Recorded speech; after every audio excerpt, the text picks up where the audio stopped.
Hello and welcome to the Ice Guys. This is the show that takes you into the world of the National Hockey League. Every game, every day, from a betting perspective. With pro sports handicappers, Ian Cameron, Alex B. Smith, and various guests from the world of hockey and sports betting. And now, here's your host, Ian Cameron.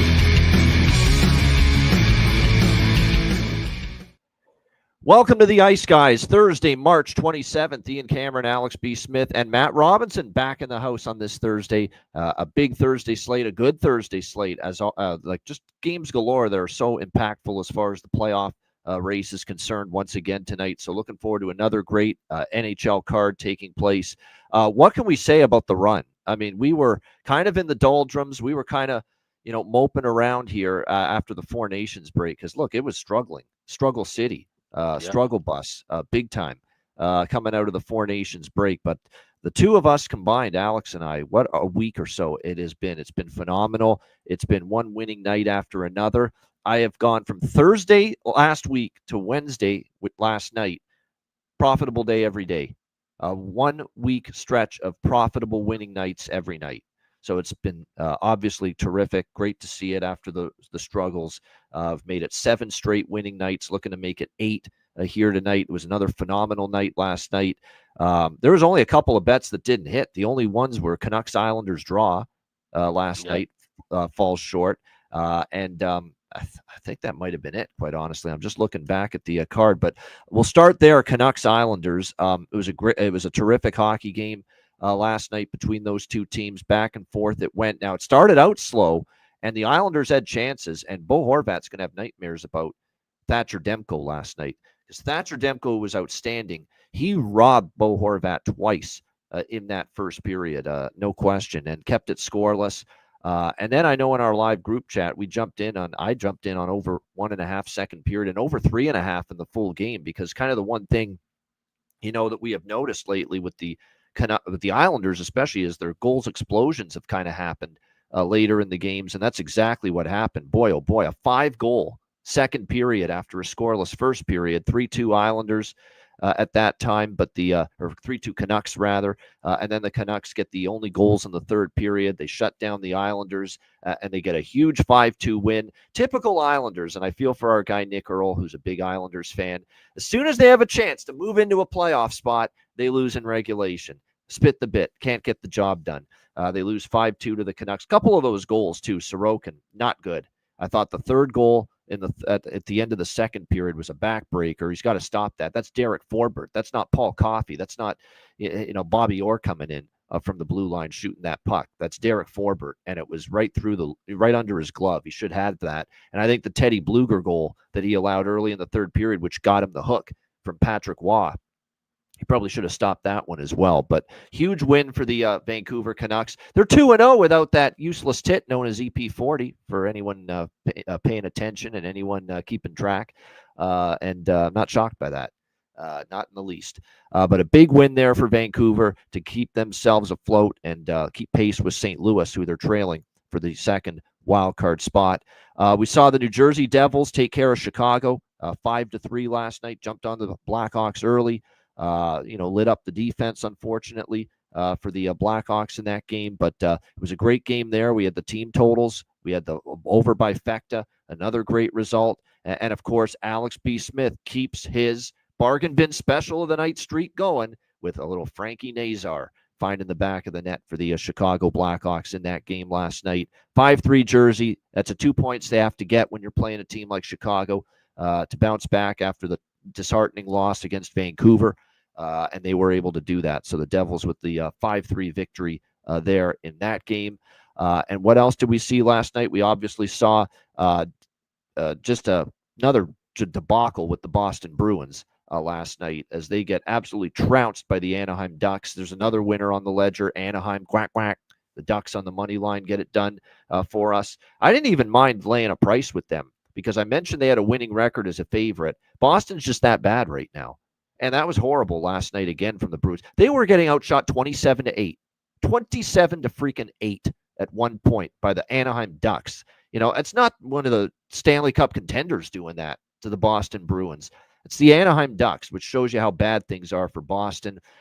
You see one of the worst goals, by the way, I've seen a goaltender give up, that fourth Anaheim goal at the end of the second period from Korpisalo. It was like a shot from the boards along the ice, and somehow it beats Korpisalo on the short side to boot. Horrible, horrific from Jonas Korpisalo there, and just an ugly, ugly game. Another in a series of ugly performances from the Boston Bruins. 6-2. This has been a complete and utter shit show on this Cali trip. 3-1 loss to San Jose, the 7-2 debacle to the Kings, and then the 6-2 loss last night to the Anaheim Ducks. And then the TNT nightcap, Dallas and Edmonton. I'm telling you what, it's a different game if not for Jake Ottinger. He was absolutely spectacular last night in that game, and I give Edmonton credit. You know, they've got no Leon Draisaitl. They've got no Connor McDavid, and that team's played hard now in a couple of games in a row here. You know, they beat Seattle. They played a very good Dallas team and outplayed them in the first period. We're only trailing because Ottinger was outstanding. And almost like playing with an attitude that we're not just Connor McDavid and Leon Draisaitl. We got guys that can play, and we can win without those guys. We'll show you. And I like the effort they've given. Dallas is not all the way right at this point in time. Now, they got the win last night. We'll give him credit. What a goal, by the way, Wyatt Johnston scored. I mean, that's just phenomenal stuff by him. You know, he controls a bouncing puck that ends up on his stick. Quick turn, because quickly it ends up on his stick. He's got to react quickly, and there's the goaltender there, and he still has the time and the patience and the wherewithal and the hands to flick it upstairs on that shot that beat Skinner, who, by the way, gets injured in that game. And another concern for Edmonton, already missing Draisaitl and McDavid. And then, of course, they missed Bouchard, and Hyman got banged up and left the game for a brief period during the game. Now, both of them came back, but my gosh, if your heart's not in your throat seeing all that shit go down, you're already without, as an Oiler fan, McDavid and Draisaitl out, and now you see Skinner get hurt, and you see Hyman and Bouchard banged up, looking like maybe they were going to leave the game with serious injuries. Boy, oh boy, you're starting to say, hey, let's be careful here down the stretch, try to keep everyone healthy. And is that going to be the approach that Chris Knobloch, the head coach, continues to take? Because, look, you want to stay ahead of LA for home ice advantage and second in the Pacific to get home ice advantage, but not at the expense of, you know, key guys going down left and right and falling like stones like they almost did last night. So very delicate balance here for Edmonton. Like I said, you can tell Peter DeBoer's not thrilled with what he's seen from his team, but last night the goalie was great. They were opportunistic on offense. You didn't like the third period, but the bottom line is they hung on. They got 2 points, and they get the 4-3 win last night over the Edmonton Oilers. But we know there's still room for improvement for that Dallas Stars team. The one thing I did like from Dallas, even though there were stretches, you know, where Edmonton was carrying the play, we got a little of that magic that we've been waiting for from Mikko Rantanen, Roope Hintz, and Jason Robertson as a line last night. They were great. It was arguably one of their better games since they've been together as the top line, and I think that's a sign for optimism and a sign for certainly something to be confident with moving forward, that we're going to see more of that from a trio that has the potential to be deadly playing with one another moving forward. Alex, your thoughts on Wednesday? Yeah, I mean, it was a fantastic night, especially started with that Hawks game. Had 5 bets in that contest, hit all 5 of them, had the over trifecta for me. Like I said, as soon as we saw the first couple of goals that the Hawks gave up, you just knew it was going to be a high-scoring affair. And those weren't all Spencer Knight's fault. You know, it was Alex Vlasic who got kind of put in the blender, if you will. One of those goals just completely missed his man, missed his assignment. And that led to that second goal to cash the first period over. But then Hawks came roaring back. Ryan Donato, once again, who actually should have had 2 goals. I think that goal that came back, that was they called it a high stick. It looked like he actually got his wrists and got that stick down below the crossbar when he hit it. So that was a disputable one. But he played a hell of a game. And then, of course, Frankie Nazar was a great cleanup goal. And it was funny because they're playing with an extra man at that point, trying to make that game closer. And I was wondering why Tyler Bertuzzi was playing in the back.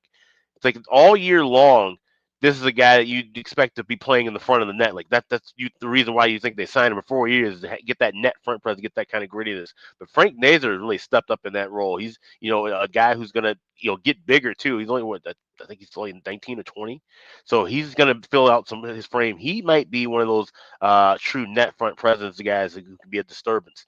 for years to come. But that was a great goal. So cashing the bargain bin for the third straight night. Hope we can make it 4 in a row. And then, of course, that game with Dallas, that was a nice win for me. Late to 130 there. And, I said in our chat, Edmonton, now with all these guys getting banged up, it's hard to try to make a run back after getting as far as they did last year anyway. I would maybe take a shot. I'm seeing right now plus 142 for Edmonton to be knocked out in the first round of the playoffs. I might grab that because if it's Edmonton, LA again, we might be looking at a pick'em line open up for the start of that series. So plus 142, I might grab a little bit of that in pocket right now because this Edmonton team right now, I don't trust them in a 7-game series with the form they're at, and with all of their key guys at least going through some form of injury right now, is not looking good for the Orange and Blue up there. It's worrisome. That's the word for it. Definitely. It's worrisome. Joe Dunlap, by the way, just put Ohio State in front 1-0 over BU, Boston, first period of this first regional semifinal in the NCAA hockey tournament. Frozen Four, of course, is the Sweet 16 part of it. But so Ohio State up. I took 3 dogs. For those of you that bet college hockey or wanting to get some action in on this tournament, I took a shot with 3 of the dogs. Ohio State, Cornell, and UMass. The only dog I didn't bet was Minnesota State against Western Michigan because I think Western Michigan's superior by a decent amount.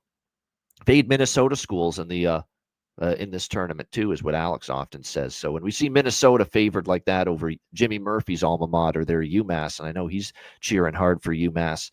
Took a shot. We got UMass as a dog, Ohio State as a dog, and Cornell as a dog. So we'll see if we hit 1 or 2 of them, we're laughing. And that's the goal there, no doubt. It's great to have Matt Robinson back with us here on the show, and we pour one out for the Reno Ice Raiders. The season has come to an end there, and from the sounds of my conversations with Matt, he's not overly disappointed that it's over. He's kind of happy that it's been a long season. He's ready for it to end. But Matt, good to have you back. Your thoughts on what we saw last night, including your Stars. Appreciate it. Yeah. It's one of those bittersweet things, but I think to end the season with 6 weekends of games out of 7 weeks, including 2 trips, one to Dallas and one New York. I'm just ready for a little break. It's starting to warm up here. I think it might cool off one more time, but this week it's felt like spring/summer here, which has kind of given that vibe of, all right, let's get out of the rink, let's get on the golf course, go to the Golf lake, course, things snowboard, like that. skateboarding, you love to do, all that stuff. Yep. Yeah. So, but yeah, as far as last night, mainly just tuned into the TNT games. I did jump on that Canucks Islanders second period over with everyone in the chat. That was not a sweat. I think it took like 5.5 minutes to hit. And then I think there ended up being 5 goals in that second period. So it was a wild one. Devils Blackhawks just had 2 bets pregame, had first period and full game over.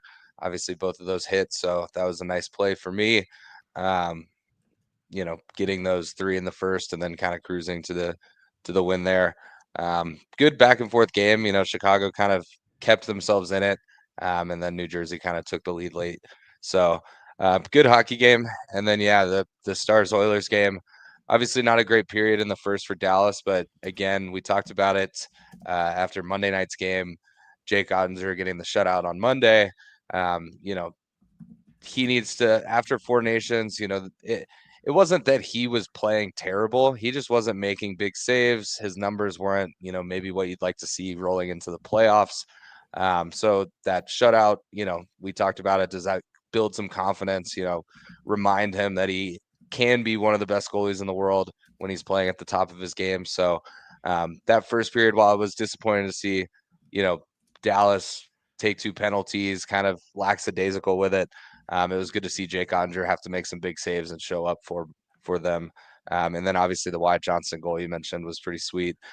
Second period, looked a lot more like what a Stars fan would hope Dallas, can play like. They got power plays, they scored on them. They made stuff happen, killing off a penalty and then scoring right away. That's stuff you like to see. So it was a good second period. And then in the third, they took a penalty. Edmonton capitalized, made it 4-1. The penalty on Steele for goalie interference, I thought that was pretty soft. He's trying to go to the net, gets pushed from behind, doesn't really have anywhere he can go there. That ends up making it 4-2 because Edmonton scored pretty quickly into that power play. It's one of those things.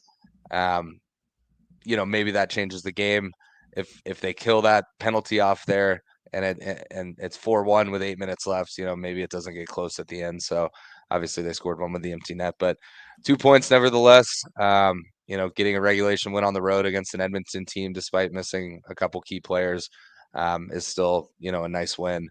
And you'll take the 2 look forward points. You'll to- never give them back. That's the point. Yeah, exactly. So again, not their best effort, but we talked about it pre-show.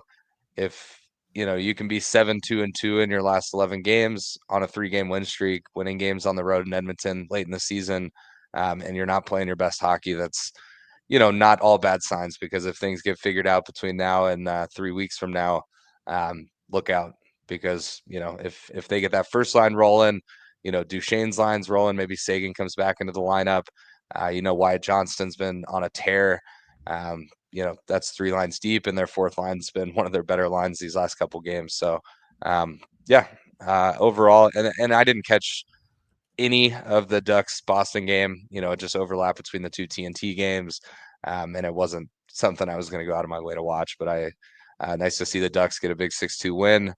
I think the Bruins are kind of like the Flyers right now. It's not a team that I'm looking to back, even if they're playing, a lower end team. So overall, good night, and got a 10-game slate tonight. So looking forward to that and some Sweet 16 basketball. So a lot on the plate tonight, including Matt Robinson's hockey alma mater in action in the Sweet 16 tonight. Those Arkansas Razorbacks, right? Go Hogs, Pig Suey, all that good stuff.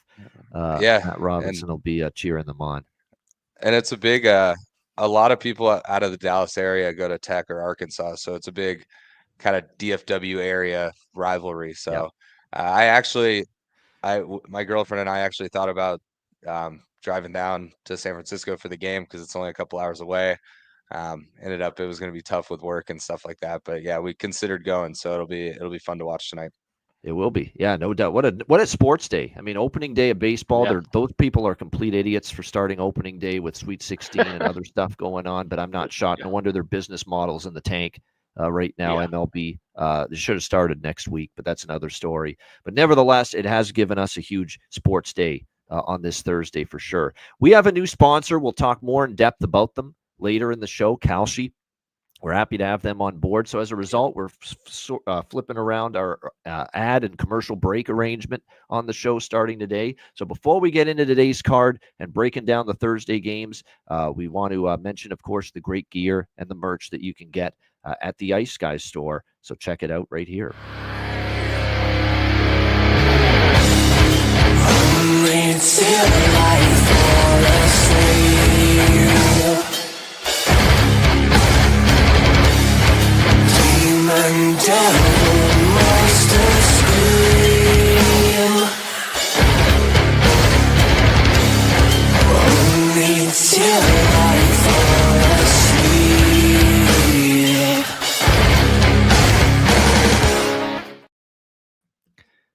All right, there you have it. Let's get into Thursday. It's a huge card, and we're looking forward to it. We will begin with the Utah Hockey Club taking on the Tampa Bay Lightning. Tampa Bay minus 200, home favorites. The total here, 6, pretty much across the board. This is a very interesting spot. These teams played last weekend in Salt Lake City, Delta Center.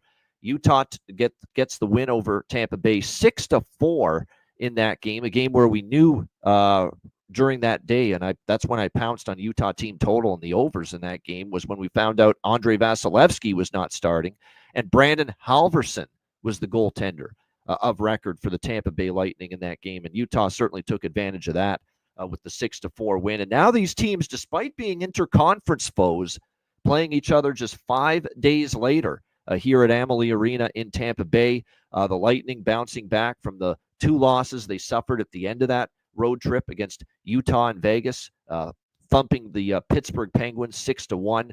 A listless performance that was from the Penguins that night. Utah, they lose to Detroit in their last game 5-1 in a 19-13 shots on goal game in favor of Utah, but they end up losing 5-1.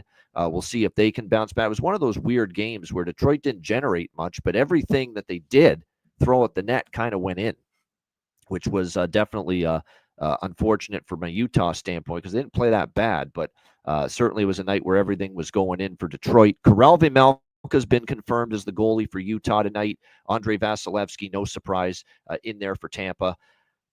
Because of the revenge spot, I'm not taking Utah, but I don't want to lay this kind of a price against a team that needs the points. It's trying to save their season like Utah is. But Tampa did just lose to this team. They've been playing well at home.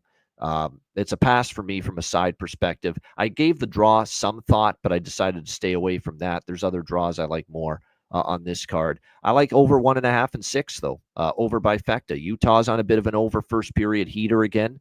I believe 4 or 5 straight. And I think we could see goals here tonight, and especially more from Tampa Bay. So over by Fecta is the primary stance for me here. Alex, Utah, Tampa Bay. Yeah, just kind of go with what's been working. I'm going to go with this over by Fecta, play it smaller pregame, add a little bit more in-game because I don't expect goals right away. But I've also took Tampa Bay on the team total over 3.5 at even money. I think there's going to be a little bit of that quick remembrance, a little rapid revenge for them, and Vejmelka. I get it. You got to play your top goalie in these big time games, but my God, they've been running him into the ground. Him and UPL have literally been logging the most minutes over the last calendar month for sure. So with that, I'm going to go over 3.5, getting an even money price there at FanDuel with that team total to go along with the over by Fecta. All right, good stuff. Matt, anything you like here? Utah, Tampa. Nothing additional to add, but I like all 3 of those bets. I'm going to be on first period full game over. I may consider making it a Matty Rob special parlay because I like both of those. And then I did take a little shot with Tampa team total. Don't want to lay the money line, but I think given the revenge spot, given that they're at home, I usually like the team total at home for Tampa. So I think they get to 4 tonight. I do want to mention there's a couple good streaks here obviously for goal props. I like Nick Paul, as I've mentioned many a time, no doubt. Dylan Guenther, Anthony Cirelli is still great value because of where he's playing right now in the lineup for the Lightning. But I want to throw out a couple of big-time streaks right now. Logan Cooley, 5-game point streak. Brandon Hagel, 4-game point streak. I'm not much into shots on goal, but I have to bring this up. Over 2.5 shots on goal, minus 148 for Dylan Guenther, because he has gone over 2.5 shots on goal in 10 straight games. That's right. 10 straight games, Dylan Guenther, over 2.5 shots on goal for the Utah Hockey Club. Now, I'm not much of a shots on goal player prop guy anymore because I'm sick and tired of being stat corrected like crazy with these damn things during games. But it's hard to ignore that 10 straight over 2.5 for Dylan Guenther going into this game. So it's probably worth a bet. No doubt. All right, Montreal and Philadelphia. You notice I haven't mentioned the big news of the day yet in the NHL because I wanted to save it for this game. The Canadiens and the Flyers. Montreal minus 125, road favorite, 6 the total. That big news is John Tortorella fired by the Philadelphia Flyers. I think that's a bunch of nonsense. I think he wanted out. I think that was all I need is a cry for help. Remember Rick Astley? Back in the 80s, that was one of his songs. Beautiful ballad, by the way, Cry for Help. John Tortorella gave the world, the hockey world, and specifically his bosses, Danny Briere and Keith Jonesy, a cry for help after Tuesday night's loss to Toronto when he said, I don't know what to do with this group anymore. I don't know what more. That was a cry for help right there. Like, get me. That was Mista lady from Happy Gilmore. Get me out of here. That's what that was. John Tortorella wanting the Philadelphia to airlift him out of the building and out of this job, essentially. It kind of felt that way, and they're framing it like, well, Philadelphia put out the press release for the Flyer team social media that he got fired. I think it was he had enough. He was emotionally beaten down, mentally beaten down by all the struggles, all the issues. I think he had run out of answers. I think he was just exasperated at this point. It's just a situation where I think he just wanted to get out. And Philadelphia granted his release. And now we were talking in our group chat. Well, hold on now. If he wanted out and he decided on his own volition to step down, why the fuck are the Flyers calling this we relieved him of his duties? Why are they saying that? Well, it turns out that John Tortorella is not going to get the money he's owed for the rest of this season, this year, unless they frame it as a firing. If he just steps down and relinquishes his job, and it's him, resigning, then he's not going to get paid for the rest of the year. So this is a money situation. This is a financial situation that's at play here right now. It's one of these deals where if Tortorella resigns and it's goes down in the books as a resignation, he's not going to get paid for the rest of the year. So the Flyers, because I think they think the world of John still, Danny and Keith Jones, they said, we're going to make it look like a firing so you still get paid for the rest of the year. I think it was a financial favor that was done by the Flyers for John Tortorella because of, the man he's been, the career he's had, the work he's put in with this Philadelphia Flyers team through very difficult circumstances during this big rebuild. So no doubt, I think that played a role in it. I do think he resigned more so than he was let go. But either way, he is no longer the head coach. Brad Shaw, the interim head coach here for the that guy's been around the block in many different forms as assistant, briefly a head coach. I think he's been an interim before, if I'm not mistaken, as well. So he's been around the block. Now, I'm lined up to just hammer Montreal overnight before this all happens because I think the Habs are coming off the loss to St. Louis where they got buried by a red-hot St. Louis Blues team. Martin St. Louis was not happy, obviously, with Montreal's performance in that game.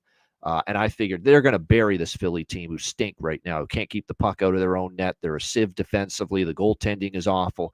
But now it goes heads up with the new coaching angle and the coaching change angle. So it definitely tempers the enthusiasm a little bit for Montreal. But I'm saying this right now. This is the first time I've ever said this on the Ice Guys show in all the years and all the fucking coaching changes we've been through and all the times we've had the first game after a coaching change. I've never said this until now. There's no chance I am betting the team that made the coaching change tonight. No chance. None. Zero. There's no chance that happens. This is either you take Montreal or you pass the game. I'm not convinced this is a coaching change that's going to be worth a damn or do anything. Is a coaching change going to make Philadelphia play better defense, not break down left and right, not have a horseshit penalty kill, not have goaltenders that can't stop a beach ball? And I'm throwing Ersson into that category right now because his game's gone downhill as well. It's not just Fedotov and Kolosov anymore. It's the other guys as well. Is the coaching change just going to make them a better defensive team? I'm not buying it right now. Montreal, St. Louis got after them for that game against St. Louis. So they are coming to play, and any team that comes to play against Philadelphia right now beats Philadelphia. It's that simple. But I'm going to go about it a different way. I'm not taking the money line. Jakub Dobiš is going to be in net, and he does have some issues of giving up early goals. I know JD's been all over talking about that, but he's in net. That's a good move because they need to give Montembeault a rest, although this is the front end of a back-to-back, so probably going to start him tomorrow. Ersson projected to be in net for Philly. I still don't trust Philly to keep the puck out.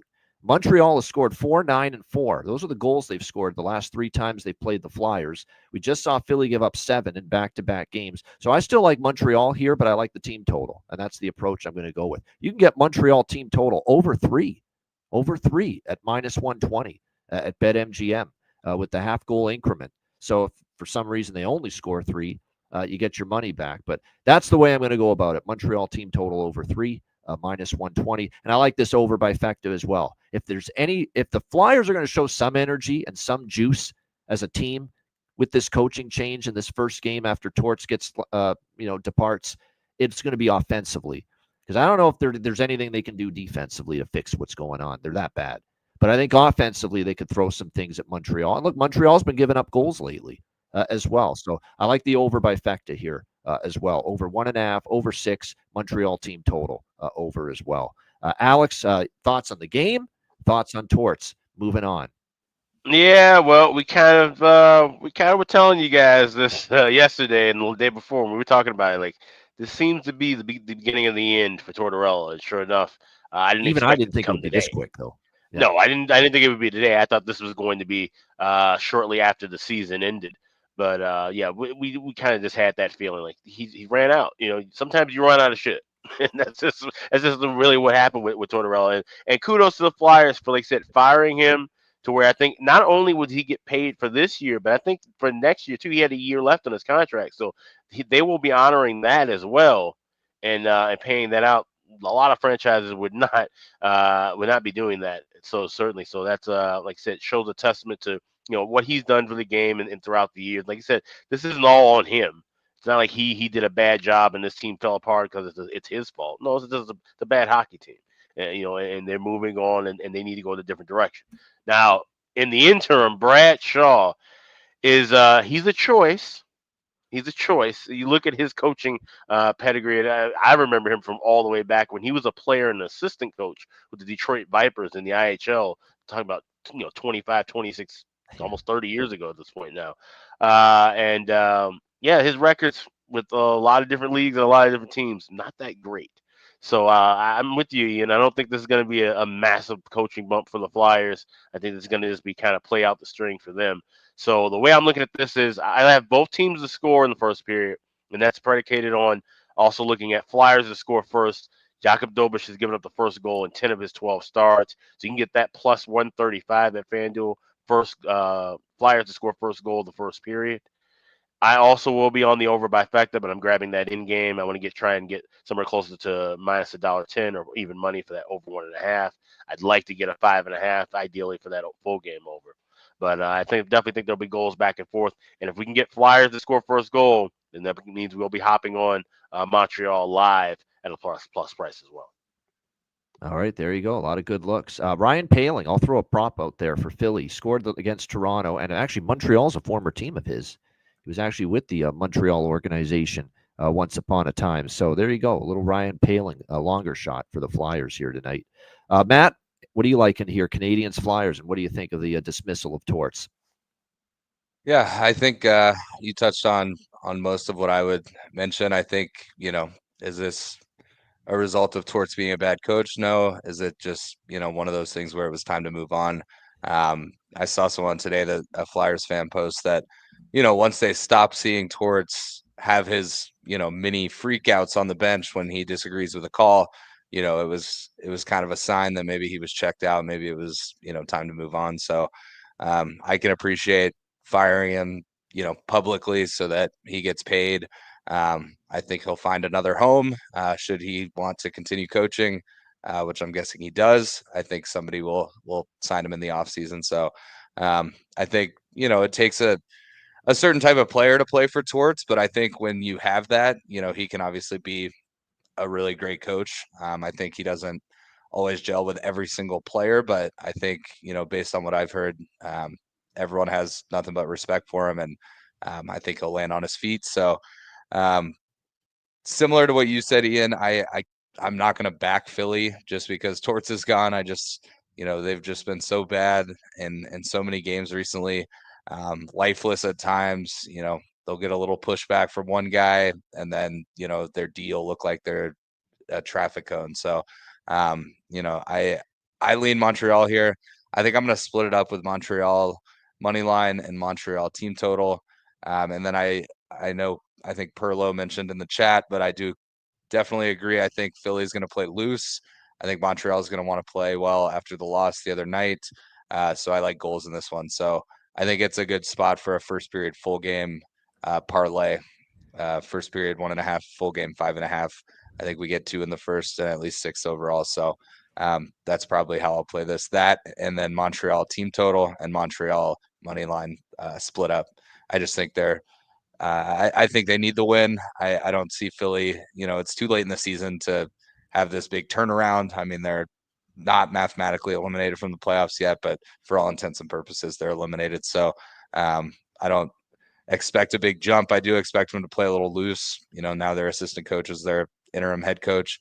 So maybe they score a few goals, but I just think Montreal's the better team at this point in the season.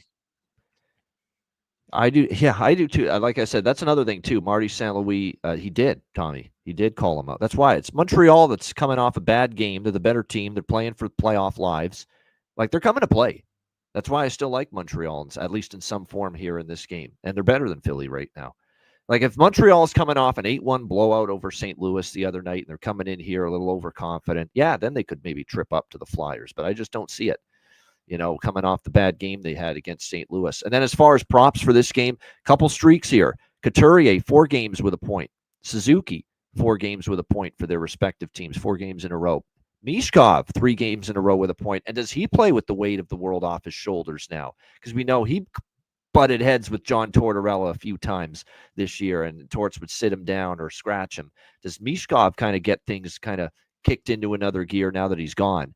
And I think Perlo kind of likes Mishkov to be playing with a little bit more freedom here tonight, because I think Perlo likes the Mishkov props here tonight. Over 1.5 points, a goal prop, assist prop. Jamie Drysdale from the blue line for Philadelphia has points in back-to-back games as well.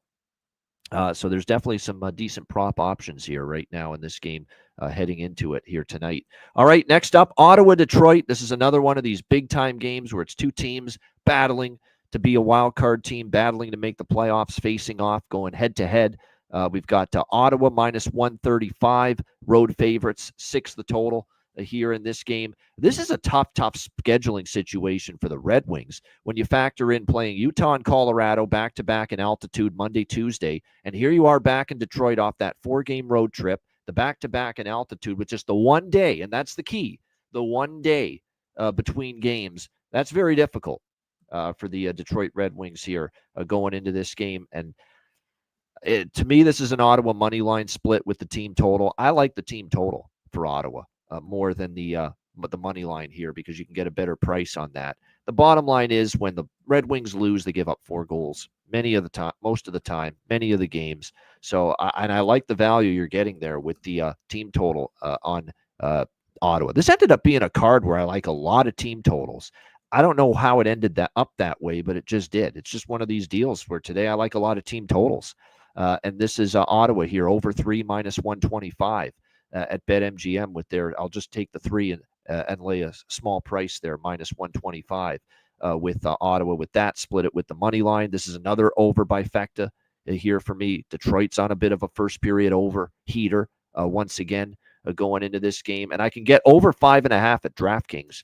So shop around. DraftKings still has it at 5.5 minus 130 for the full game over. So that's what I'm looking at here. We've got Ottawa with the money line team total split and the over by Fecta. We expect Alex Lyon to be in net. He is in net for Detroit by default because he's their only option right now. Cam Talbot's banged up day to day.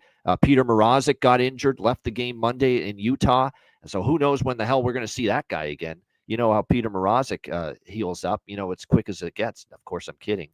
It takes him forever usually to heal from an injury. So there's all kinds of goaltending concerns, shortages right now. So it's Alex Lyon by default. Linus Ullmark, not a big surprise there. Going to get the start for the Ottawa Senators here in this game here tonight. Forsberg was in for the game the other night where they lost to Buffalo.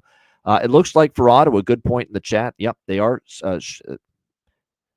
mixing up the lines a little bit. Travis Green getting the blender out. Zetterlund with Stützle and Giroux on the second line. Tkachuk, Cousins, and Ridley Gregg, who might have some value. The new look top line here tonight for Ottawa. Perron, Pinto, Batherson, the third line. So a little bit of a line shake-up for Detroit. It's still Tarasenko, Larkin, Raymond, DeBrincat, Casper, and Kane. Don't look now. Marco Casper, the friendly betting ghost, starting to heat up again. So I think for a goal prop that I'm interested in on the Detroit side, certainly it would be Marco Casper. Alex, your thoughts here, Ottawa, Detroit? Yeah, it's going to be real interesting if Detroit misses the playoffs and then Sebastian Costa comes up and they win like 6 or he wins his first 5 or 6 starts next season. Oh, the draw too. Forgot to mention that. I like the draw too. Detroit, yeah. Lots of draw history in Detroit between these teams. Yeah. It's just fascinating, this whole goalie carousel with the Red Wings right now in the midst of when you need it most. And now, like you said, now the 2 guys that you really need to rely on both banged up, so they got to go to Lyon here.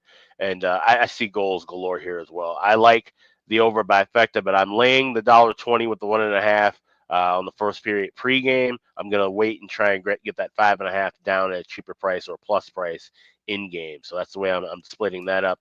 I will grab a little bit of that Ottawa team total over 3 at the minus 125 at MGM. And I'll even take a shot with that over 3.5. I'm seeing plus 130 at FanDuel. So I'll play a little small. So smaller shots across the board in this game, but leaning more toward Ottawa getting goals. Yeah, no question about it. Like a lot of those looks there. Matt, what about you here for this big matchup, Ottawa, Detroit? And it is still the dad's trip for Ottawa. And that's right. They lost the first game of that dad's trip in Buffalo. You don't want to go 0-2 for Pops on this trip. Got to get it done tonight if you're Ottawa. Matt, what do you think here? Sens Wings. This honestly might be a pass game for me. It's a game I'm interested to watch, just given the playoff implications. Ottawa's sitting in a fairly comfortable wild card spot, but that East is very jam packed right now. Detroit obviously needs the points a little more. Um, you know, I I just go back and forth on who I think wins this game. I think it's a toss up to me. So I think it'll likely be a pass game. I could make a case for the draw on this one. Just with a big card, I think this one I might just stay off of and enjoy watching two teams try and make the playoffs. Yeah, Alex does that. Paulie D, it is a good question. When you guys bet the first period overs, do you ever take over 2 as well? If it's 1.5 with juice, heavy juice, then over 2 is a better option. Or you can just wait a few minutes and get a better price with over 1.5. It's really up to you. I usually stick to just the over 1.5s mostly. Yeah, that's what I say. In the days where you had 1.5s that were minus 160, minus 170, then we would go over 2 and grab plus 110, plus 105, stuff like that. Nowadays, it's just better because especially when we get in these shorter full game totals, we're getting reasonable prices over 1.5 pregame to where you can lay some pregame and then add more as it crosses in the plus money a couple minutes into the game. It's just better value than trying to grab a 2. I agree with Nick. David Perron's a good bet tonight. I like that. David Perron for the Ottawa Senators. He's heating up. Used to playing for the Red Wings, going back to Detroit, plus 410. Scored against Detroit already. Yeah, he has. And he scored in back-to-back games for the Sens.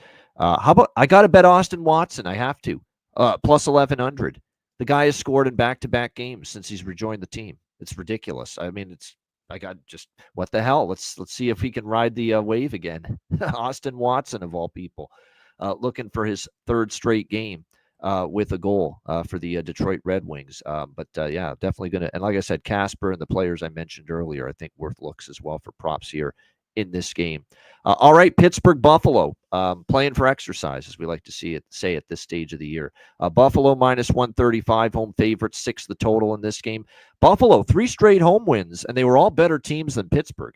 Vegas, Edmonton, and Ottawa, the last 3 home wins for the Buffalo Sabres. They're playing with great effort here at KeyBank Center. They're playing with purpose. They still want to win for the home fans, give them credit. Now, they are a banged-up team. Sam Lafferty, Jordan Greenway, Josh Norris, Jason Zucker are all still out for the Sabres, and they're kind of thin down the middle. Juraj Kulich, Ryan McLeod, Peyton Krebs, Tyson Kozak, their top 4 centers going into this game tonight. Benson and Thompson on the top line with Kulich, JJ Paterka, Ryan McLeod, Jack Quinn. That line played very well for them against Ottawa in the 3-2 win the other night.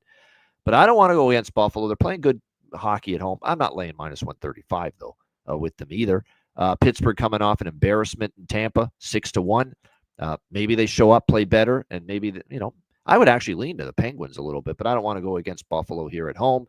This is just another straightforward over by Fecta. I mean, Pittsburgh's an over machine right now. Every recent Pittsburgh game, they're on a consecutive game over streak in the full game. Buffalo's been one of the strongest over teams on home ice all season long. Both previous meetings, Penguins, Sabres, earlier this year went over the total.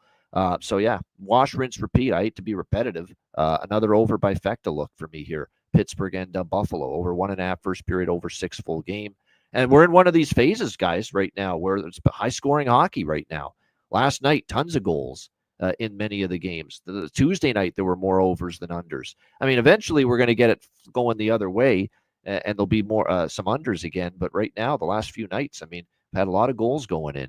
That's just the way it's worked out, and that's why I'm on a lot of them the last few days, including tonight. Alex, what do you think here, Pittsburgh-Buffalo? Yeah, this does feel like a game where they could just roll out the puck and we just see a bunch of goals here. So that's, I might look for that 6 in game because I'm seeing 6.5s mostly everywhere now at this point. So yeah, I'll be looking for an over 6 in game, but I'm going to take a shot with a draw plus 340. And I'm going to take a shot with that game to go to overtime and going game winning goal scorer, Sidney Crosby at 55-1. Like I said, I just feel like this might be a game where it goes 4-4. And we know how Crosby, what he does in overtime. He's magic. So that's just the way I'm taking this. Is just pond hockey game. Maybe goes past 60, and maybe number 87 can finish it. We got some good point streaks too. Rust, 3-game point streak in going into this game here for the Pittsburgh Penguins. For the Penguins. Grzelcyk, 3-game point streak. Dahlin, 3-game point streak. McLeod, 2-game point streak. JJ Peterka, 4-game point streak for Buffalo, and none better than Sidney Crosby, 8-game point streak for Sidney Crosby going into this game tonight for the Pittsburgh Penguins. And he's had success against James Reimer, who we expect to be in net. It hasn't been confirmed yet, but look, he's won 2 in a row and he's played well. So I don't know why Lindy Ruff would not give him another opportunity here in net. Tristan Jarry for Pittsburgh, he got pulled. It was a brutal game for him against Tampa Bay. He'll be looking to bounce back. Will he? Can he get back to the form he was in since his recent recall? Or is it back to the Tristan Jarry of early in the season when he couldn't stop a beach ball? Because that's the Jarry we got the other night in that loss to Tampa Bay. Matt, anything for you here, Pittsburgh-Buffalo? Just going to keep it simple with the same game parlay because I like goals in this one. 2 teams that are out of it. So hopefully we get 2 in the first, 6 total, and I'll be happy. Yeah, that's the only concern, right, with the overs is Reimer is playing well. Maybe it's a 3-2. It's a hard time for me believing that just because Pittsburgh's been just a dead nuts over team of late. Finally, here's a game I'm not crazy about the over. Washington and Minnesota. We've got Washington -140, road favorites, 5.5 the total. That being said, the weaker of the 2 goalies is confirmed in net for Washington. Charlie Lindgren will get the start here tonight for the Washington Capitals. And, of course, at the other end, it'll be Philip. What's troubling you, Gus? What's troubling Gus? Philip Gustafson getting the start here for Minnesota. And by the way, that reminds me to again tell everyone about the Ice Guys Greatest Hits playlist. Addison put it together. It's all the songs I reference on the show in musical form, and we're adding to it as well. There's so many of them that mental block. You just forget about them. But people are reminding me, hey, that song, like Marty Natchez, Peaches. That one, I totally forgot about that one. Someone had to remind me about that one. So it's a great playlist, great songs. Like I said, check that out, the Ice Guys Greatest Hits playlist on Spotify or all your music apps. But getting back to this game, Lindgren and Gustafson in net. One thing, too, about Charlie Lindgren is even though we don't trust him nearly as much as we trust Logan Thompson, of course, but this is a guy from Lakeville, Minnesota. He's playing in his home state. Still playing on a pretty damn good hockey team. This could be a night where Lindgren rises up, gives you one of his better games. It wouldn't shock me, playing close to home here tonight. And it's not like Minnesota's an offensive juggernaut right now either. Of course, still dealing with the absences of Joel Eriksson Ek and Kirill Kaprizov. They do finally have Jonas Brodin back at least and starting to get a little bit healthier. But like I said, Minnesota is having a hard time finding the back of the net. So this is a pass for me. Like I lean Washington, but I don't want to lay -140 on the road in this spot, especially when Minnesota has actually beaten them 6 of the last 7. If you can believe it, Minnesota is 6-1 in the last 7 meetings versus Washington, and they actually beat the Capitals earlier this year in DC. So like I said, this is a pass for me side and total. I think I might sprinkle on this draw just a little bit, though. I could see it. Washington went to overtime against Winnipeg.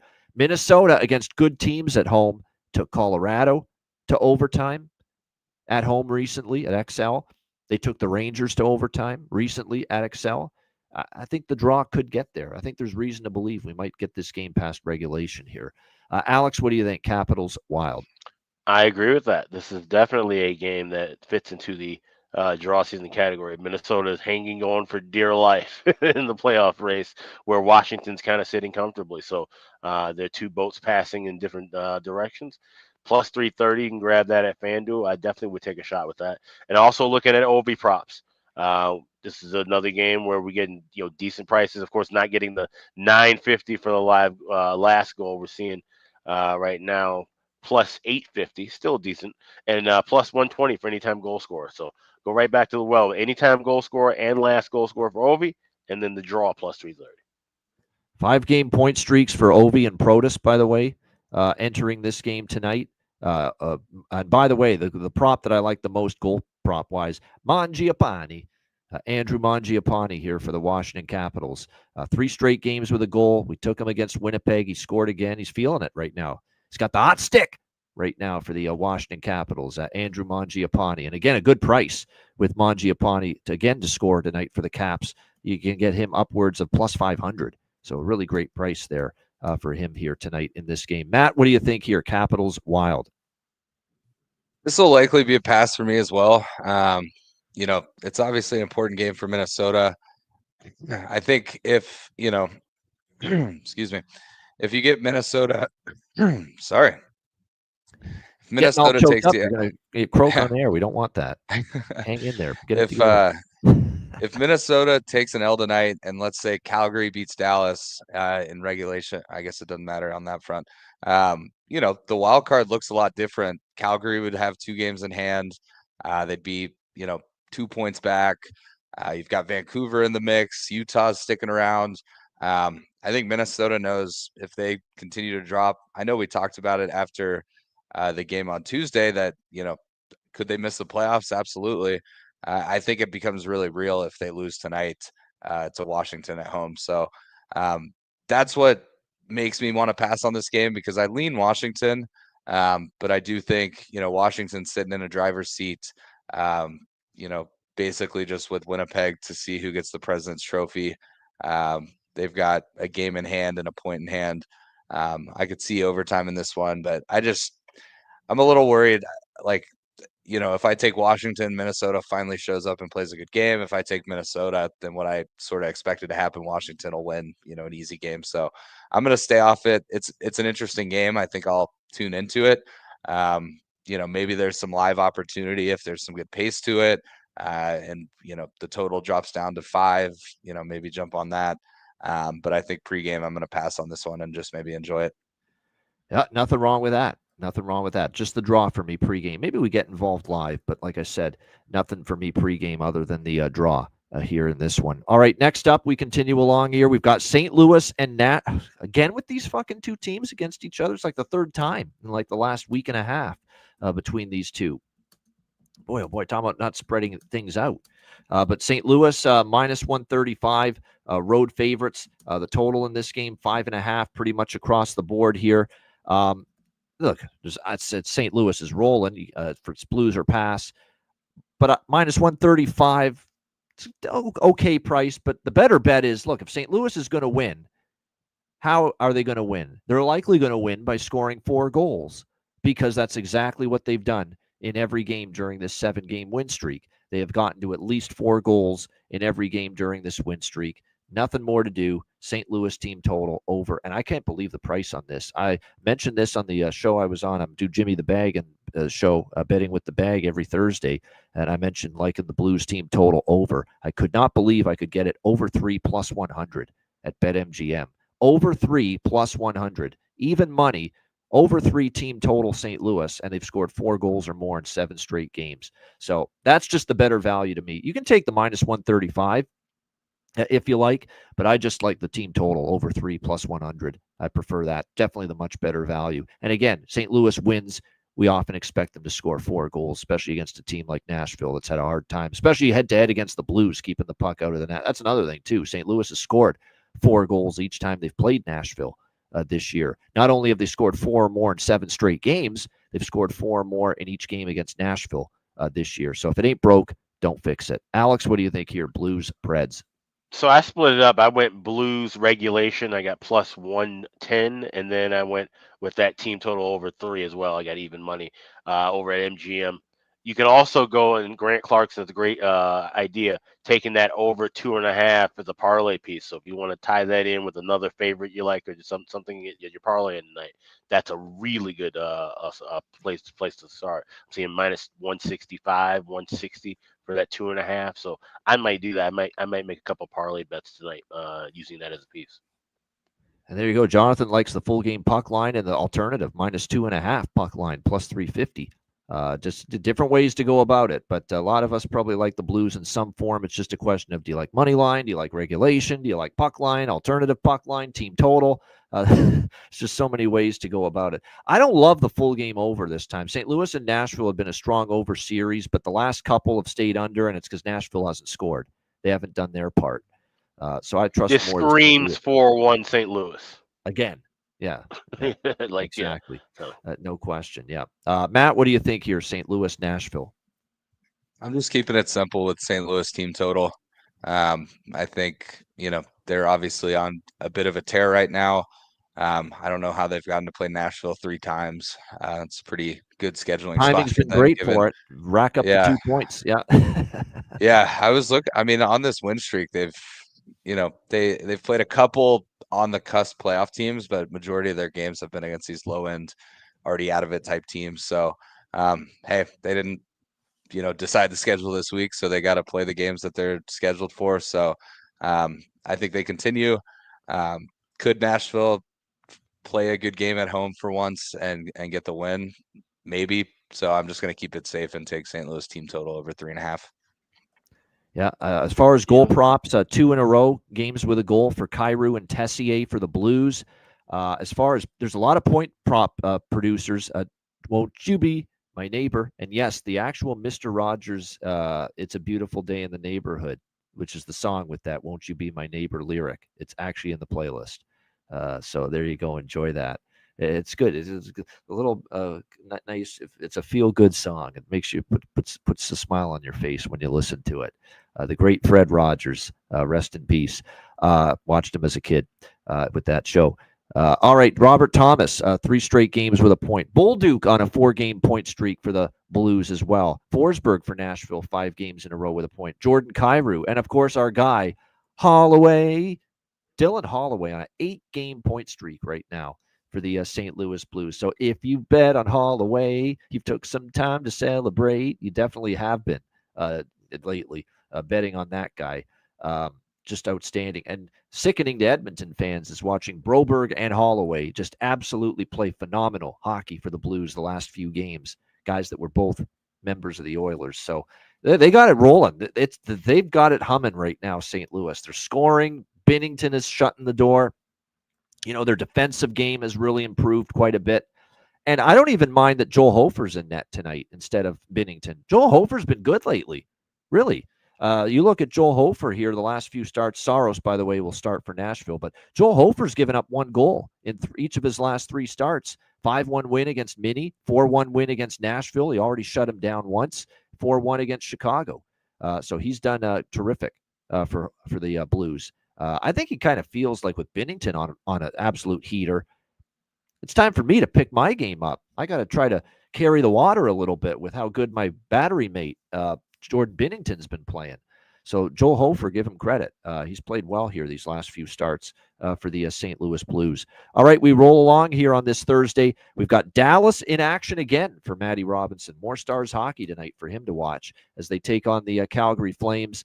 Dallas minus a 130 road favorites here in this game. 5.5 the total in this game.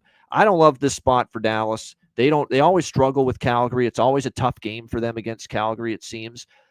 Flames playing for everything right now, trying to battle to make a wild card spot in the West. And with Vancouver winning and St. Louis winning, the last few games, the pressure, Calgary's got to keep pace. Can't afford losses. St. Louis keeps winning. Vancouver keeps winning. You got to do your part if you're Calgary.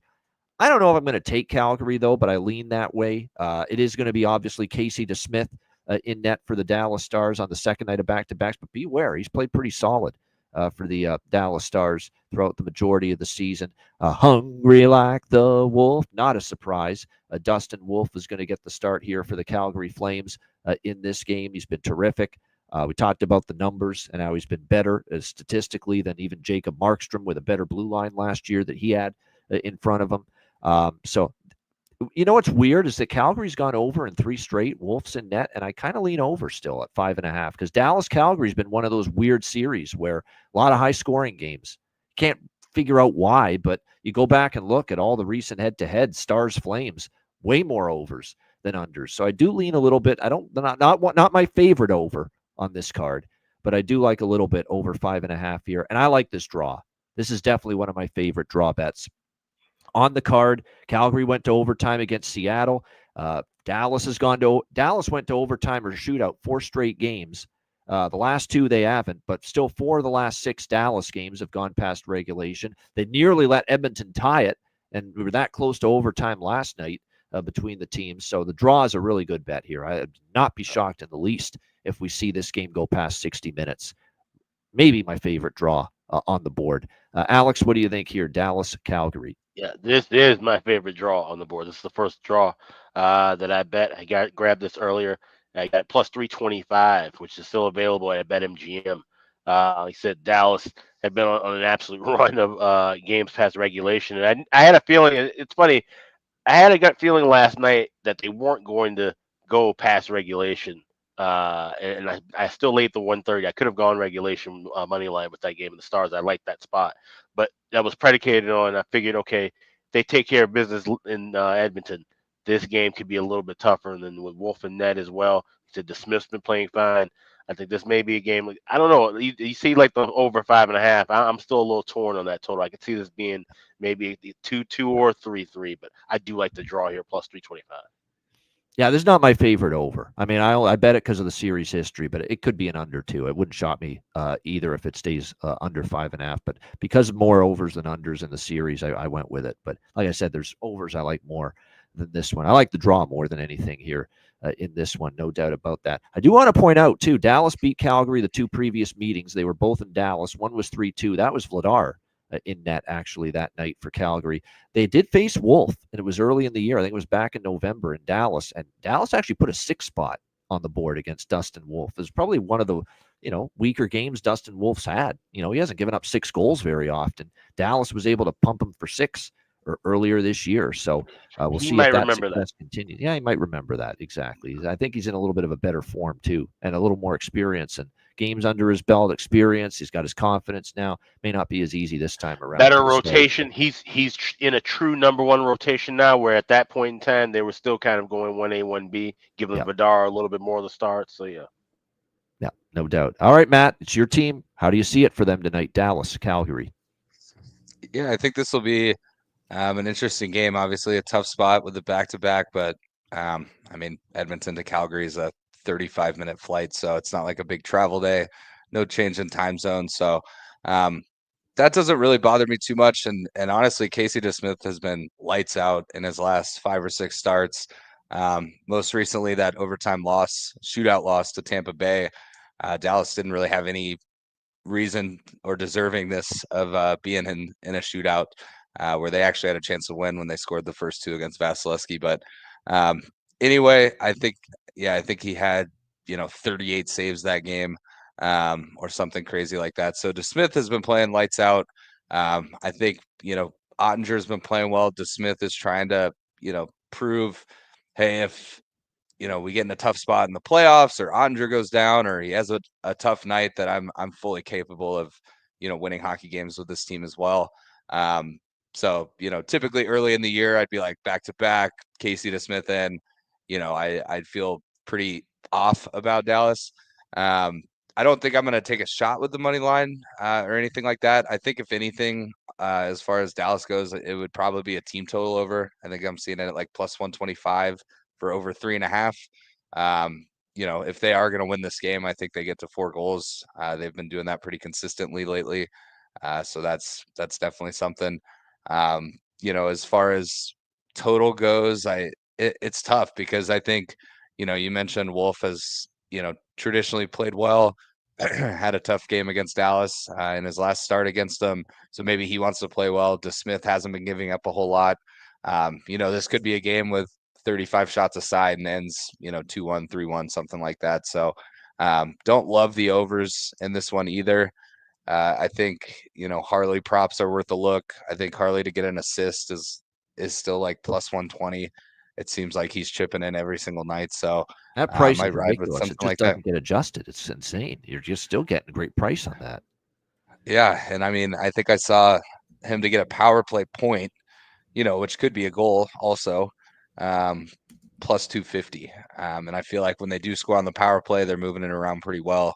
The odds of him touching it in the last 2 people is pretty high. He seems to be in there. So, I think if anything, I'll take a shot with Dallas team total. But I don't really have a good feel for this game. Obviously, I'll be watching it. It's not a hammer spot by any stretch, but it's also because of what I mentioned. Close proximity. DeSmith's played well. It's definitely not a fade spot. I think it'll just be kind of a enjoy the game type spot, maybe a couple props. And then I've got a prop in this game that I think I'll mention a little bit later in the show. Sounds like a bargain bin specialties right there, if I've ever heard one from Matt for this game. All right, yeah. As far as props, we'll mention 4-game point streak, Coronado and Kadri, who's been great during this recent run for the Flames. Huberdeau on a 3-game point streak, our guy. We mentioned him, Thomas Harley on a 3-game point streak. The captain, Jamie Benn for Dallas, 2 games in a row with a point. Mikko Rantanen, Rope Hintz, Wyatt Johnston, 2 games in a row with a point. Rasmus Anderson for Calgary, 2 games in a row with a point. 4 games with a goal in a row for Nazem Kadri. Back-to-back games with a goal for Wyatt Johnston. Don't let him get on a roll for the Dallas Stars. But yeah, 2 games in a row for him with a goal.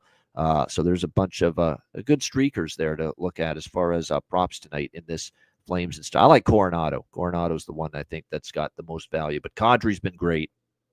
4-game goal streak. It's not as good of a price as some of the other players, but 4-game goal streak. And he has elevated his game 100%. With the games mattering more than ever before. All right, LA and Colorado, rather. Colorado minus 150, home favorites, 5.5 the total in this game. I know LA can go into droughts offensively, and they can be shut out or held down to 2 goals or 1 goal. And I know on the road, it can be iffy for them. And I know they're involved in this game.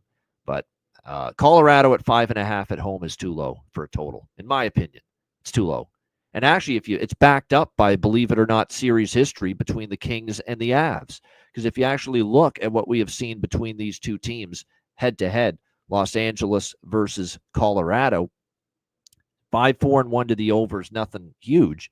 But 4-2 in Colorado earlier this year, 5-1 in Colorado last year. There was a game in LA that was 4-1, but a couple of the games in LA before that went over. The games in Colorado, 4-2, 5-1, 5-2, 5-4, 9-3. All of them 6 goals minimum. All of them, especially in Denver, here at Ball Arena, the head-to-head games between the Los Angeles Kings and Colorado Avalanche. So that's what I'm looking at here, over 5.5. Side is, I'm not trusting LA on the road. I know they've been feasting at Crypto Barn, but on the road, they've been a different beast. They did have a good win against Vegas on the road, but other than that, who the hell are they beating of quality on the road? I don't see it, and they've actually lost to some fucking bad teams on the road. I remember Chicago, of all teams, beat LA when LA was in Chicago. So it feels cheap for Colorado. Not cheap, it's minus 150. LA is a good team, but I don't trust the Kings enough on the road. I'm not laying it with Colorado either, but I'm just sticking to the total here. Again, these games in Denver, head-to-head, Kings-Avs have been overs. We'll see if tonight follows suit. Alex, what do you think here? LA, Colorado. Yeah, just keep it simple with an over 5.5. I laid the $1.15 at Caesars, and that's the only thing I like here. And we will say this about the Kings. Now, can they take it on the road? But the last couple games of that homestand, they were scoring goals, a little bit, And now some of it was against that bad Boston team. And I don't know what happened to Carolina on Saturday when the LA Kings lit it up. But like I said, I think we're gonna get back to seeing Colorado style of hockey where they push, but they're drawing teams back into the fight. They're going to pull some teams that maybe like to play a little bit more defensive into an offensive kind of a battle. And that's where we see those Colorado games go over. So, like I said, this is kind of a cheap price to get the Avs in this form at a 5.5. When we know this is more likely to be a 6.5 kind of a pace team right now. Yeah, exactly. I agree with that. Not to mention, Josh Manson's a big piece defensively for Colorado. I think he's one of their bigger, defensive, shutdown guys, stay-at-home players, just, defensive-minded blue liners that they've got. And they do miss him, Colorado. So they are a little bit weakened when they don't have him on the ice like they will tonight. What do you think here, Matt? LA, Colorado. Same boat as you guys, over for me. I would probably lean Colorado. But I think LA has kind of been heating up. I think they're on a 4-game win streak, so I wouldn't be shocked by an LA win. It's not enough for me to back them even at a nice plus 130 price, because I think Colorado, is a tough team to beat there in Denver. But there's another one. I will enjoy the game. I'll have the over, so hopefully I enjoy, a 4-4 game at some point in the third, so that we just soar over the over. And then, get a good finish. So I'm expecting a good hockey game, but I definitely think we get to 6 goals. 6-game point streak for Big Val Nichushkin. 3-game point streak for Kevin Fiala. 3-game point streak for Jonathan Drouin, the Fogue Daddy. Warren Fogle on a 3-game point streak. Trevor Moore, 3-game point streak. Kuzmenko, I like goal prop again. He's on a 3-game point streak. Kopitar, 3-game point streak. Brock Nelson, 3-game point streak. Phil Deneau, 3-game point streak. Move into the country, gonna meet me, Marty Natchez. He's on a 3-game point streak as well for the Colorado Avalanche. So there's a lot of point streakers going on here entering this Kings and Avs game. Byfield to score a goal, we've talked about quite a bit. With what he's been doing lately. Like I said, for Colorado, Big Val, Drouin, Brock Nelson. My 3 favorites on their side. All right, next up, we've got Edmonton, Seattle. Edmonton minus 130 road favorites, 6 the total in this game. Back-to-back for the Oilers. A near comeback against Dallas. They were down 4-0. They made it a sweat, down the stretch, but they fall short in the comeback bid, 4-3 to the Dallas Stars. They lose Stuart Skinner to injury, so he's not in tonight. It's Calvin Pickard here, and it probably was going to be him anyway on the back-to-back, but definitely will be Calvin Pickard tonight. Still no Draisaitl, still no McDavid. Now Skinner on the injury list as well. Not to mention they had Hyman and Bouchard get banged up last night, and they returned to the game. But, like I said, if you're Chris Knobloch, you're getting worried about all the, dropping like flies all of a sudden for this Edmonton Oilers team. A back-to-back here in Seattle. Now, Seattle's struggling. Make no mistake about it. Joey Daccord will start in net. They have had a rough go. They had a lead against Calgary, blew it, lost in overtime, painful loss. They've had a lot of those type of games, 3 straight losses. Now, and they played Edmonton, of course, as a rematch of the game in Edmonton this past weekend. And Seattle played well enough to try to win, but they fell short. They gave up 5 goals. They lost to the McDavid and Draisaitl-less Edmonton Oilers team, 5-4. So they'll be looking to bounce back. I think this is a spot where, and the more I look at it, the more I'm kind of interested in Seattle here, just for one night, because Edmonton's on a back-to-back. They're a team that, yes, they'd like to stay ahead of LA for second in the Pacific, which is home ice advantage, but you're getting worried that you're getting all these injury scares left and right, and you're almost like, we almost have to be careful now moving forward. So, the spot is tough on a back-to-back, and plus they exerted a shit ton of energy to get back into that third period last night against Dallas, and only to fall short. That's not going to make it any easier having to travel and turn around quickly on a back-to-back. So I'm going to take just small, because it is Seattle, and they are struggling, and they are finding ways to lose games, but I'm going to sprinkle a small Seattle money line team total over split for the Kraken here in this game. And again, here's another team total where at Bet Rivers you can get it at 3. A very cheap number here for the Seattle Kraken team total over at Bet Rivers at 3, which is a pretty good price when it's all said and done. And this is an over bifecta for me here. Jonathan Davis has been talking about it a lot, about the overs for Seattle off a loss for them this year. It's been an incredible trend. It's been very strong overall, how strong the overs have been off a loss for Seattle. So we'll go with the over team total for Seattle, over 3 minus 105. Split it up with the with the money line on Seattle, and then the over bifecta here as well. Alex, what do you think? Oilers, Kraken. This is what I'm waiting to see, looking for live betting with the first period and full game over. So this is a spot where I'm leaning toward just kind of staying off of it. It's more of a pass, but if I watch it and I see the pace that I like, I will jump in on over bifecta based off of that trend with Seattle. Seattle could have beaten them in Edmonton, and I think the spot sets up perfectly for them to maybe finally beat them here. But it's still just hard to trust Seattle on a given night too. That's the thing. Like I said, this spot screams. If we can't trust them tonight in the spot of spots, when can we trust them? It might be the last time you could trust them all season long. Yeah. This might be one of those games where if you're betting Seattle, platter spot for you. Yeah. You're betting Seattle tonight and they don't cash for you here, there may not be a reason to bet them the rest of the way. So.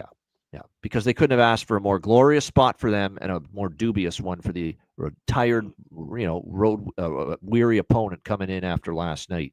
What do you think here, Matt? Edmonton, Seattle.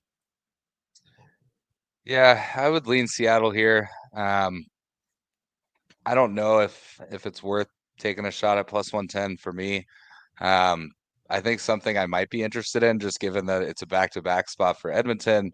They've got Pickard in net. They've got some bumps and bruises. They've obviously are missing, their two key players. I think if Edmonton scores early in this one, I might take a shot at Seattle at a big plus price, because I think if Edmonton goes up 1-0, you may be able to grab Seattle at a pretty sweet price. So because I could see Edmonton kind of leveling out at the end of the game, just given the back-to-back spot. So yeah, I don't know. I lean Seattle here. Maybe I'll take a shot with them. I think it's a tough spot for Edmonton, but they have been finding ways to win against decent teams. They fought back in the game last night, so I don't really want to bet against them, given how Seattle's played lately. Yeah, prop wise, I'm going to mention the same guys I was interested in for Edmonton last night as far as props go. Hyman and obviously Nugent Hopkins, and Adam Henrique scored again last night. That's now 2 games in a row with a goal for him. The old man Corey Perry as well. I think Jordan Eberle against his old team is worth a look. He scored in the last game for Seattle. Jaden Schwartz has scored in back-to-back games for the Seattle Kraken as well. So Schwartz on a 2-game goal streak. So there's a few props I'd maybe consider here. 2-game point streaks on the back end as well for 2 respective blue liners, Vince Dunn for Seattle and Evan Bouchard here for Edmonton as well. Here's one thing that I'm looking at, and I didn't catch this on first glance. Joey DeCourt's numbers against Edmonton, not good. See that? Not good. 0-6-1 with an .874 save percentage of 3.82 goals against average. Yeah. So that's something to be a little cautious about. Now, granted, that's with the whole crew healthy, most likely for Edmonton. It's not missing a lot of the key stars. So, yeah, no play doubt. your own risk. I'm still on Seattle, even in spite of that. But yeah, you don't like to see that when you're taking a team when their goalie's over against a certain opponent. Yeah, but I think tonight could be that night, no doubt. All right, last game on this big Thursday slate. The Toronto Maple Leafs and San Jose Sharks. Leafs -250, road favorites, 6 the total. Toronto starting the Cali road swing here tonight in San Jose, coming off the thumping that sent John Tortorella out the door, 7-2 the other night against Philadelphia.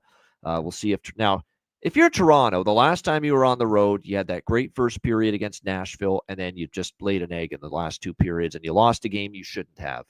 What good is it to thump Philadelphia in response? Fly out to San Jose and lay an egg here. Show that focus. Be ready. Don't take this team for granted. And I don't think they will. And I'll tell you why. Look at what we saw earlier this year. Sharks versus Leafs in Toronto. Yeah, San Jose won in Toronto in a shootout. And I remember that spot. It was just recently. It was, I think, last month. It was a brutal spot for the Toronto Maple Leafs. They played all those games in a row on the road that week. I think 3 or 4 road games. They played a Sunday afternoon in Pittsburgh against the Penguins, and it was a crazy, 6-5? There was 7-6 and over. It was a crazy game. It was on TNT, Sunday afternoon game. They went home. They played San Jose on the Monday night, the very next night. And after the San Jose game, they had to get on a flight again. All those road games, back home playing San Jose for 1 game, and then on the road playing Vegas, Colorado, Utah after that. So it was a brutal spot. And you could tell they didn't play great in that one. So for that reason, with them losing at home to the Sharks, there better be focused. Like, we can't go 0-2 to the fucking San Jose Sharks. If I'm a Leaf player, I'm thinking that. We can't go 0-2 to these guys. They're going to be in the lottery this year. We can't. We got to be ready. They have actually played well in San Jose. I think they've won a couple of 4-1 games in the past, more recently against the San Jose Sharks. So I'm going to go with the Leafs here, team total. Over 3.5. One thing to point out with the Leafs here is that the Sharks blue line's banged up. They've got some injuries back there on the blue line. It's already a weak blue line. Now you got some guys a little banged up and on the injury list, talking about Etson Vlasic, Marc-Edouard Vlasic, and Vinny Desharnais, and Henry Thrun, Jan Ruda. Guys like that are all on the injured list for San Jose. And so a weakened blue line you're weak when you're healthy. And now you got some injuries, and you got Georgiev, in net, who we know is not a stable goaltender. So that's going to make things probably even more difficult. So I'll take a shot here, Toronto. Show up here. This team beats you in Toronto. It's time you're the better team. Put the boots to them, or at least get 4 goals. And remember, they've had a couple of 4-1 wins in San Jose over the last few years. So I will take my chance here with the Leafs. I know it's the Leafs, and they can be a little sketchy in these kind of spots where it seems like a slam dunk that they're going to win. But I think the loss to San Jose at home will keep them focused tonight. So Toronto team total over 3.5, minus 122, the price on that. Alex, what do you think here? Leafs, Sharks. Yeah, I'm playing that small. That's how I found that 122 at FanDuel as well. And this should be a spot where he said Leafs shouldn't have a much of an issue or struggle to score 4 goals here. And if San Jose makes this a game, this game could get out of hand if it goes back and forth. We still should be talking about a 5-4, 6-4 kind of a contest. I don't see San Jose pulling off an upset, winning 3-1, 3-2. So just keeping it simple with the team total over with Toronto. All right, there you go.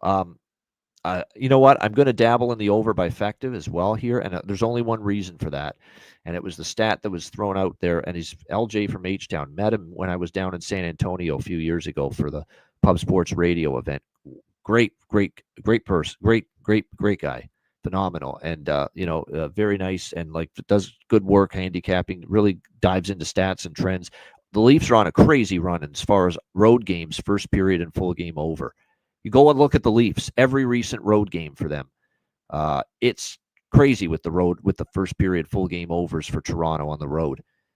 It has been one after another. So for that reason and that reason alone, I'm going to dabble in it. Just a small over by Fecta here as well. Toronto and San Jose. Matt, what do you think here? Final game, Toronto, San Jose. Yeah, I'm on the Toronto team total as well. I think Georgiev and net. No reason they shouldn't get to 4. I'm iffy on the over by Fecta just because, I could see it 3-0 after the first and then sort of slow down a little bit. Maybe they pop a 4th goal in the second or third, but if the Maple Leafs, not Montreal, go up early, I could see San Jose kind of just packing it in, getting through the game. But I am going to take a shot with the first period over. So I'm just not going to jump on the full game over. Just in case we get like a 4-1 Toronto win. So Toronto team total and first period over. That'll be my 2 plays for this one. Yeah, 2-game goal streak and 2-game point streak. 3-game goal streak and 4-game point streak for John Tavares. There's no question. He's on a roll. So I wouldn't talk anyone out of John Tavares props right now. Nick Robertson, yes, not only on the road, but going back to Cali, his home state.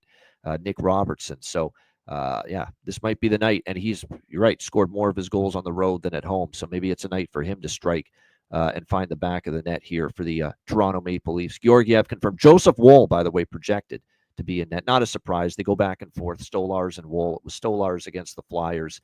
Figured it would be Joseph Woll here tonight against San Jose in this game. Not to mention, this sets up perfectly on the schedule here for the Toronto Maple Leafs because they've got a back-to-back, so they're going to have to use both goaltenders Saturday, Sunday. Saturday in LA, Sunday in Anaheim.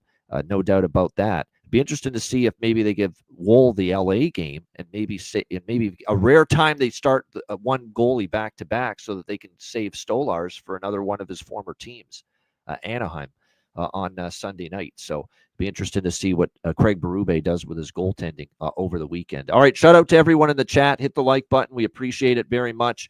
A huge Thursday card. We cannot wait.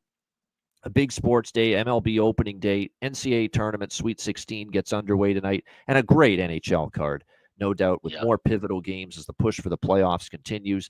Make sure you sign up, patreon.com/iceguys, just $10 a month. I know the BetCast schedule for April. Alex does. A lot of our closest people know. We'll reveal it tomorrow on the show. Our April live BetCast schedule. And if you're a Patreon member, you're going to love it because we've got a ton of Patreon exclusive live BetCasts. All but one of them are going to be Patreon exclusive in the month of April, the BetCasts. So make sure you get on board if you haven't been signed up already. The daily betting card is on a roll. I mean, we got to mention it when it's on a roll. And this week has been a heater from Alex and me with the daily betting card. So make sure you get on board. Again, goalie charts, totals charts, daily sides, totals, player props, posted each and every day on the Patreon page. The live chat room is up and running now. Live wager chat room as well. Great interaction with our Patreon members. So make sure you sign up. $10 per month. Your subscription goes a long way to supporting the show and keeping it going long term. $10 per month. Sign up now. Get involved. Make sure you're there for the next BetCast. Patreon.com/iceguys. Also, check out the Ice Guys store, iceguys.myspreadshop.com. We've got a bunch of specials coming up just about every day in the month of April, but we got all kind of new merch in the store now. Definitely check that on out. It's a lot of great stuff. And like I said, springtime, it's the perfect time to grab a t-shirt, grab a cap, grab a new hoodie. Get that available right now at the Ice Guys store. That's iceguys.myspreadshop.com. Yep, make sure you check out that great gear and merch, iceguys.myspreadshop.com. All right, bargain bin special of the night and best bets coming up in just a moment, right after we hear from our great Ice Guys sponsors, including our newest Ice Guys sponsor, our good friends at Kalshi.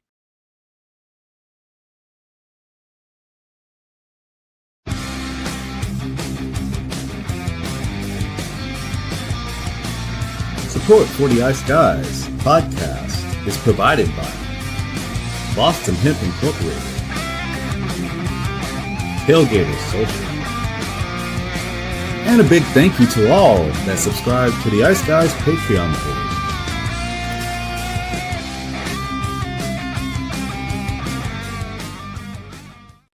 Everyone loves a perfect pair. Bacon and eggs, thunder and lightning, Mario and Luigi, a hot dog with fries. Ian and Alex B. That's right, everyone loves a perfect pair. So why not pair up your game nights with Boston Hemp? From exotic flower to concentrates and edible products, you'd be hard-pressed to find a better pairing than Boston Hemp and hockey.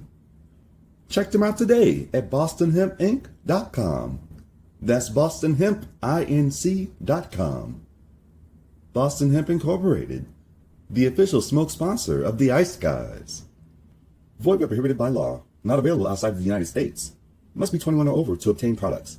Check your local regulations to see if Boston Hemp is available in your area.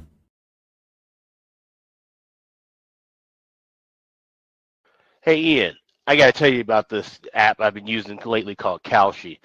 Kalshi.com. Did you know it's the only place where you can trade on March Madness in all 50 U.S. states? I have heard about this, actually. Kalshi is the first and only legal prediction market that lets you trade on real-world events with the look and feel of stock trading, whether it's who will win elections, who will win the Grammy or Oscar awards, or what the price of Bitcoin will hit this year. You can bet you trade on just about anything on Kalshi.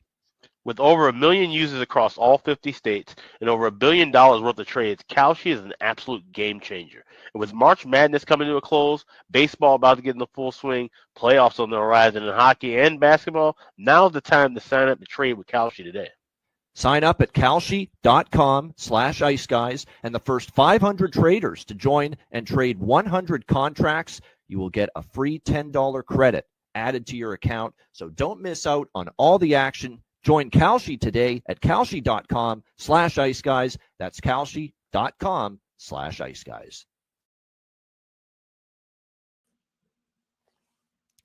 Shout out to all our sponsors. Boston Hemp Inc., 20% off all orders on the website using the promo code IceGuys at bostonhempinc.com. And our brand new sponsors, a great trading platform, Kalshi. Make sure you check them out at kalshi.com/iceguys. All right, bargain bin special of the night for this Thursday NHL card.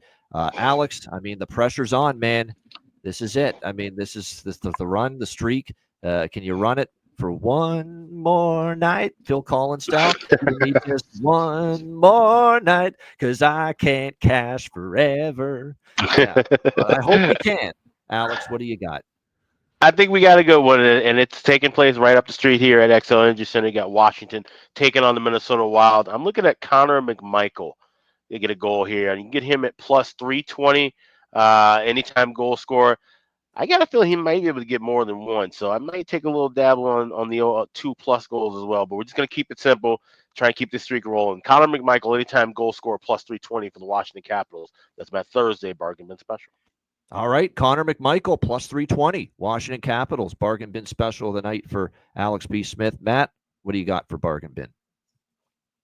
So I'm going to use a little bit of maybe there's signs out there that are pointing in this direction. It's going to be in that Dallas-Calgary game. This is a guy that's on a 2-game point streak. He is from Western Canada, unfortunately not from Alberta. He is from Vancouver. But I'm seeing him at plus 400 to get his 400th goal tonight. I'm going to go with Jamie Benn. He's been at $3.99 now for a few nights. When I saw on MGM that it's exactly plus 400, I figured it was a sign that, maybe tonight's the night. So Jamie Benn, anytime goal, plus 400 for Dallas tonight. That's my bargain bin. All right, the captain, El Capitan, Jamie Benn, Dallas Stars, at a great price there, plus 400 for Matt Robinson, his bargain bin special of the night. My bargain bin special of the night, it is similar to Alex in one aspect. It's also a member of the Washington Capitals, but it is a different player. It's Mangiapane. Andrew Mangiapane here for the Washington Capitals. What can we say? I mean, let's ride it. He's feeling it. 3 straight games with a goal, looking to make it 4 straight with a goal, and what a price that's out there for Mangiapane. No adjustment, and that's the beauty of these. When you find someone that just all of a sudden gets on a roll, scores in multiple games in a row, they don't adjust the prices at all sometimes, at least not right away. And Andrew Mangiapane, plus 540 at Patano. It's a great price. Andrew Mangiapane, Washington Capitals, plus 540 for my bargain bin special of the night. All right, best bets. Alex, what do you like for best bet? Yeah, let's go out to the Music City, Nashville. You got St. Louis taking on the Predators. This is a big game for St. Louis. All the games are big for St. Louis now, and they should handle Trashville with ease. So give me the regulation price, plus 110 with the St. Louis Blues as my Thursday best bet. St. Louis in regulation, plus 110. Best bet for Alex B. Smith. Matty Rob, best bet. Muted. Whoops. For my best bet, I'm going to be in the Sunshine State tonight in Tampa Bay. I like the over. I think, Tampa's got a chance to get to their team total over. I think Utah's sticking around, trying to get into the playoffs. Only needs 6, so I'm going to take Tampa Bay, Utah, full game over 6. That's my best bet tonight. All right, there you go. Tampa Bay, Utah, over 6. Best bet for Matt Robinson here for this Thursday NHL card. Best bet for me, there's a lot to choose, lot to like, lots of different options here. I will go with that. I like that LA Colorado over 5.5. Let's go with that. Kings-Avs over 5.5. Every game in Denver, every recent game, you go back and look, has gone over the total, LA and Colorado. And I think we'll have a chance to see more of the same here tonight in this one. Kings-Avalanche over 5.5, minus 110 for best bet here for this Thursday NHL card. Shout out to everyone in the chat. Hit the like button. We appreciate it very much. And again, a huge NHL card tonight. We're looking forward to it. A big day overall. Baseball starting up.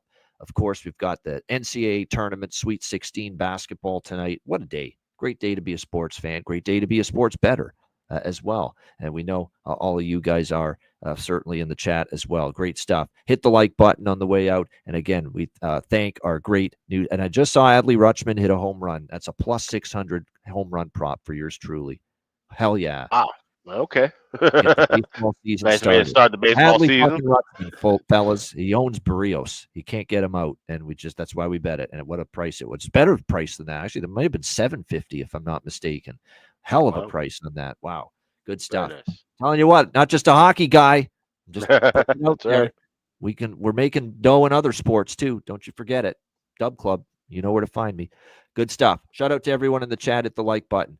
A reminder, the Ice Guys is live 7 days a week, Monday to Friday, 2 p.m. Eastern, Saturday and Sunday, noon Eastern. If you can't watch the show live, download the Ice Guys podcast in audio form on all major podcast platforms, Google Podcasts, Apple Podcasts, Spotify, Stitcher, iHeartRadio, Amazon Music, and more. Download the Ice Guys podcast when you can't watch the show live. For Alex B. Smith and Matt Robinson, I'm Ian Cameron. Have a great Thursday night. Enjoy the games and good luck. And we'll be back with you tomorrow on Friday, 2 p.m. Eastern, for another edition of the Ice Guys.